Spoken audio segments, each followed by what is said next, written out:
Joint family. रोशनी, अब तेरी शादी की उम्र हो चुकी है, सब तेरे लिए लड़का देख रहे हैं और तू है कि 8-9 बजे बिस्तर से उठ रही है। मम्मी, क्या आप भी सुबह सुबह ज्ञान दे रही हो? सोने तो दो कम से कम। क्या करें, अब तेरी हरकतें ही ऐसी हैं। चल अब बिस्तर छोड़ और मेरे साथ खाना बनाना सीख। ना, मैं नहीं बना रही खाना वाना। आप प्लीज जाइए ना यहाँ से। रोशनी की बातों से निराश होकर निशा वहाँ से चली जाती है। निशा, तुम रोशनी को घर का कामकाज क्यों नहीं सिखाती? अगर यही हाल रहा फिर तो 2 दिन में उसके ससुराल वाले उसे यहाँ छोड़कर चल देंगे।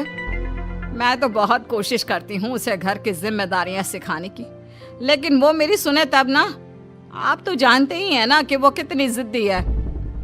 हमें निशा के लिए एक ऐसा लड़का ढूंढना होगा जिसका भरा पूरा परिवार हो, सास ससुर से लेकर जेठ जिठानी देवर ननद सब हो। यहाँ ना सही, लेकिन शादी के बाद उसे वहाँ अपनी जिम्मेदारियों का एहसास जरूर होगा।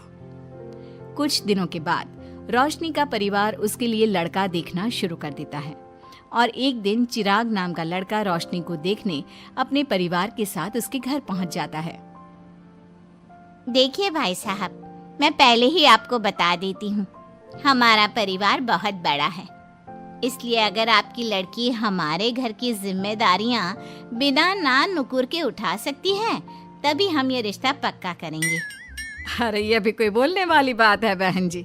हमारी रोशनी आपके पूरे परिवार को बैठे बैठे खिला सकती है, इतनी जिम्मेदार है मेरी बेटी। अगर ऐसी बात है फिर तो हमें इस रिश्ते से कोई आपत्ति नहीं है। तो फिर चट मंगनी पट ब्याह के बारे में क्या ख्याल है? हाँ बिल्कुल, शादी में देर किस बात की, 3 हफ्ते बाद ही शादी का शुभ योग है। अगर आपको कोई दिक्कत ना हो तो हम इनकी शादी भी 3 हफ्ते बाद ही करा देते हैं। अरे हमें इसमें कोई परेशानी नहीं है। इस तरह दोनों परिवारों में शादी की तैयारियां शुरू हो जाती है और कुछ ही दिनों बाद रोशनी की शादी चिराग से करा दी जाती है। शादी के बाद, बहू इनसे मिलो, ये है तुम्हारी दादी सास, ये बड़ी सास और बड़े ससुर, ये तुम्हारे जेठ, ये जेठानी, ये दोनों तुम्हारे देवर और ये इस परिवार की सबसे छोटी बेटी सिमरन, यानी कि तुम्हारी ननद है। परिवार में इतने सारे लोगों को देखकर रोशनी का सर चकरा जाता है। वो अपना सर पकड़ लेती है और मन ही मन सोचने लगती है, हे भगवान, ये किस जन्म का बदला लिया है आपने मुझसे? मैंने क्या बिगाड़ा था आपका जो आपने मुझे ऐसा परिवार दिया? बेटा, किस सोच में पड़ गई तुम? और कितने लोग हैं आपके परिवार में?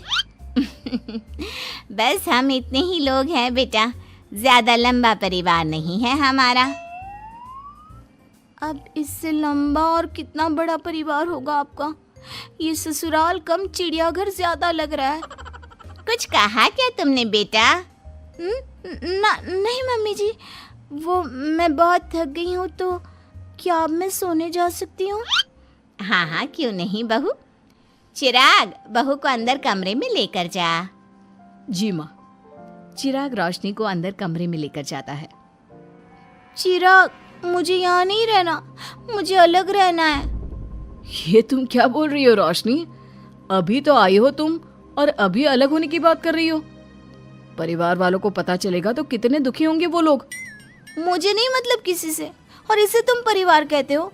ये परिवार कम कोई गली मोहल्ला ज्यादा लग रहा है। रोशनी, अभी तुम नई हो इस परिवार में, इसलिए शायद तुम्हें ऐसा लग रहा है। कुछ दिन में आदत हो जाएगी तुम्हें। चिराग की बात सुनकर रोशनी अपना सर पकड़ लेती है। आपको समझाना तो दीवार में सर पटकना है। मैं सो रही हूँ, लाइट ऑफ मत करना, मुझे अंधेरे में नींद नहीं आती। इतना बोलकर रोशनी बिस्तर पर लेट जाती है। रोशनी को देखकर चिराग का मुंह खुला का खुला रह जाता है। वो भी पैर पटकते हुए बिस्तर के दूसरे कोने में अपना मुंह मोड़कर सो जाता है।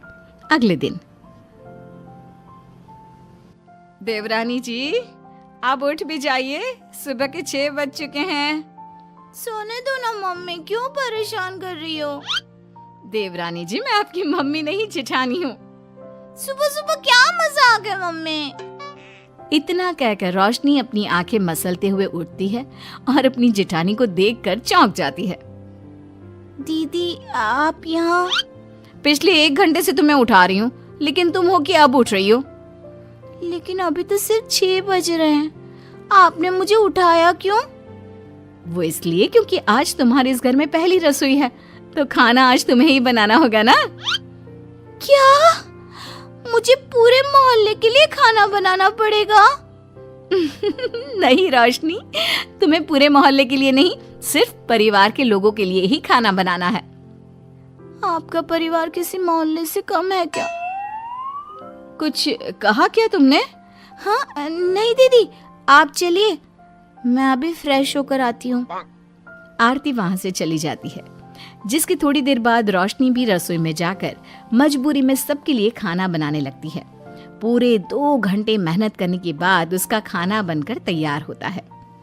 वाह बहू, खाना तो बड़ा स्वाद बना है। सच में बहू, तुमने भले ही बहुत देर लगाई खाना बनाने में, लेकिन खाना बहुत स्वादिष्ट बना है। आपके हाथों में तो जादू है देवरानी जी। मैं तो कहती हूँ अब से रोज आप ही खाना बनाया कीजिए, क्यों मम्मी जी? हाँ हाँ बेटा, बिल्कुल ठीक कहा तुमने। रोशनी, आज से रोज तुम ही खाना बनाना। ये सुनकर रोशनी चौंक जाती है। खाना खाने के बाद सभी लोग रोशनी को शगुन का नेक देते हैं और फिर अपने अपने रूम में चले जाते हैं। क्या यार रोशनी, इतना टेस्टी खाना बनाना जरूरी था क्या? अब फंस गई ना तू। ये सब माँ पापा की वजह से हो रहा है, उनके कारण मुझे ये सब झेलना पड़ रहा है। रोशनी गुस्से में अपने रूम में जाती है और अपनी माँ को फोन मिलाती है। मम्मी, मैं आपको कभी माफ नहीं करूंगी। आपने जानबूझकर मुझे इतने बड़े परिवार में भेजा है, जहाँ मुझे सांस लेने की भी फुर्सत नहीं है। हमने ये सब इसलिए किया ताकि तू अपनी जिम्मेदारियां निभाना सीखे।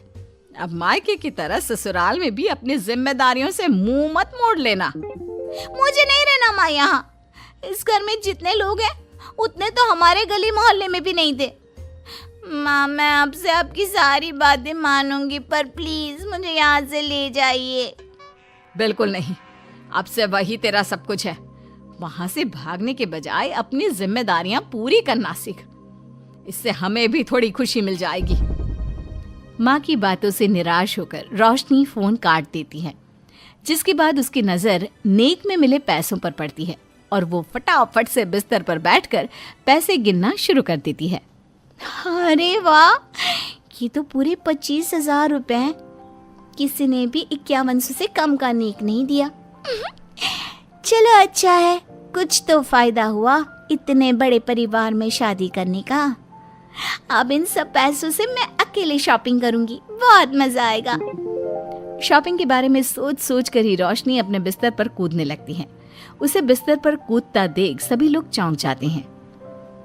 भाभी, आप ऐसे क्यों उछल रही हो? छोटी बच्ची हो क्या?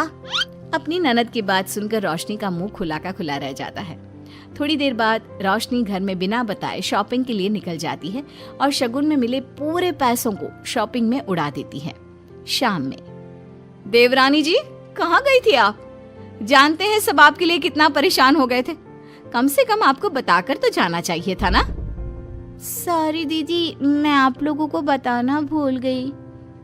वैसे इतने सारे बैग किस चीज के हैं? तुम शॉपिंग करने गई थी क्या? हाँ दीदी, वो आज नेक में इतने सारे पैसे मिले थे ना, तो मैंने सोचा क्यों ना मैं उन पैसों की शॉपिंग ही कर लूं। अरे वाह, ये तो बहुत अच्छा सोचा तुमने। मम्मी, पापा, सिमरन, देवर जी, सब बाहर आइए। देखिए रोशनी हम सब के लिए क्या लाई है। रोशनी कुछ समझती उससे पहले ही वहाँ सब लोग आ जाते हैं। क्या हुआ आरती बहू, क्यों चिल्ला रही हो? अरे देखिए ना माँ, रोशनी हमारे लिए शॉपिंग करके आई है। वो देखिए रोशनी हम सब के लिए कितने कपड़े लेकर आई है। आरती की बात सुनकर रोशनी के पैरों तले जमीन खिसक जाती है। उसके मुंह से एक शब्द तक नहीं निकलता। सच में भाभी, आप कितनी अच्छी हो। बेटा, हम सबके लिए तुझे खरीदारी करने की क्या जरूरत थी? अभी तेरी नई नई शादी हुई है, तुझे अपने लिए लेना चाहिए था ना। एक काम कर, ये सारे कपड़े तू ही रख ले, किसी को कुछ देने की जरूरत नहीं है। चलो कोई तो समझदार है इस घर में। वाह भाभी, कितनी सुंदर ड्रेस है। ये शॉर्ट ड्रेस मुझे पता है आप मेरे लिए ही लाए होंगे, है ना? इसे मैं रख लेती हूँ। माँ, रोशनी इतने प्यार से सबके लिए कपड़े लेकर आई है, हमें मना नहीं करना चाहिए। तू सही बोल रही है बेटा, उसका मन रखने के लिए मैं ले लेती हूँ 1-2 साड़ियाँ। रोशनी झूठी मुस्कान लिए खड़े होकर सब देखती रहती है। देखते ही देखते उसके लाए सारे कपड़े घर वाले आपस में बांट लेते हैं और अब सिर्फ एक रुमाल को छोड़कर उसके पास कुछ नहीं बचता। अब ये रुमाल भी क्यों छोड़ा, इसे भी ले ही लेते। इतने में ही सिमरन रोशनी को आवाज देती है। भाभी, वो गलती से रुमाल रह गया है, क्या वो मुझे मिल सकता है? रोशनी वो रुमाल भी सिमरन को दे देती है। इतनी मेहनत से मैंने ये सब कुछ लिया था, लेकिन इन लोगों से मेरी खुशी बर्दाश्त नहीं हुई, कुछ भी नहीं छोड़ा। थोड़ी देर बाद रोशनी का पति भी वहां आ जाता है। मैंने सुना है आज तुमने सभी के लिए खरीदारी की है, तुम मेरे लिए कुछ लेकर नहीं आई? बस फिर क्या था, इतना सुनते ही रोशनी का पारा हाई हो जाता है और वो चिराग को घूरने लगती है, जिससे चिराग डर के मारे वहां से खिसक जाता है। हाय रे, फूटी किस्मत मेरी, जो ये जॉइंट फैमिली मेरे मत्थे चढ़ी।